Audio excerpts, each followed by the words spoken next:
हो, अमित शाह साहेब जे आहे देशाचे गृहमंत्री आहे, सहकार खातं त्यांच्याकडे आहे. ते आज नाशिकला जे आहे त्र्यंबकेश्वराचे दर्शन घेऊन नंतर माजी सैनिक शिवाजीराव डोळे जे आहेत त्यांनी मालेगावमध्ये काही क्षेत्रामध्ये माजी सैनिकांना बरोबर घेऊन आणि इतर शेतकऱ्यांना बरोबर घेऊन काही चांगले प्रकल्प, अभिनव प्रकल्प राबवलेले आहेत.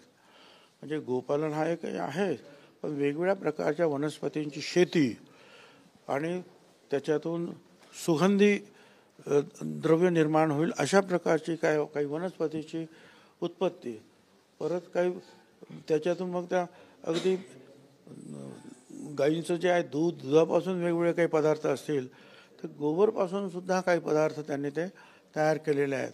काही स्वासिक अगरबत्त्यासुद्धा तयार झाल्या. अशा अनेक मला हे 2-4 तुम्हाला सांगितलं, अनेक वेगवेगळे प्रयोग त्यांनी ते केले, ते यशस्वी केले.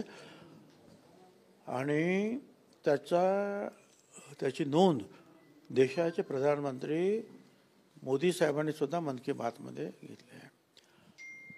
आज अमित शाह साहेबांना सुद्धा त्यांना त्या शेतकऱ्यांना भेटायचं आहे, त्या सैनिकांना भेटायचं आहे, माजी सैनिकांना, आणि ते सगळं पाहायचं आहे. तर शिवाजीराव डोळे जे आहे तिथले त्यांच्यानी सगळं निर्माण केलं.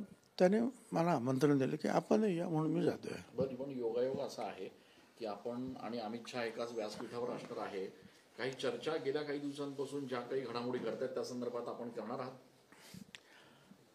अशी काही चर्चा तिथे नाही, होऊ पण शकणार नाही.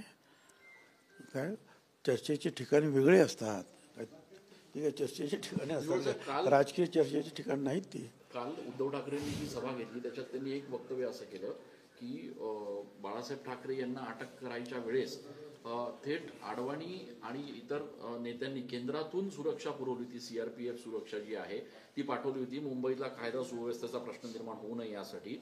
याच्यात कितपत तथ्य आहे, काय नेमकी वस्तुस्थिती? ठीक आहे, तर त्यात गेल्या गोष्टी झाल्या आता काय, आणि त्यावेळेला जे आहे त्या घटना घडून गेल्या, त्याच्यात आता परत काय बोलायचं मी, चला.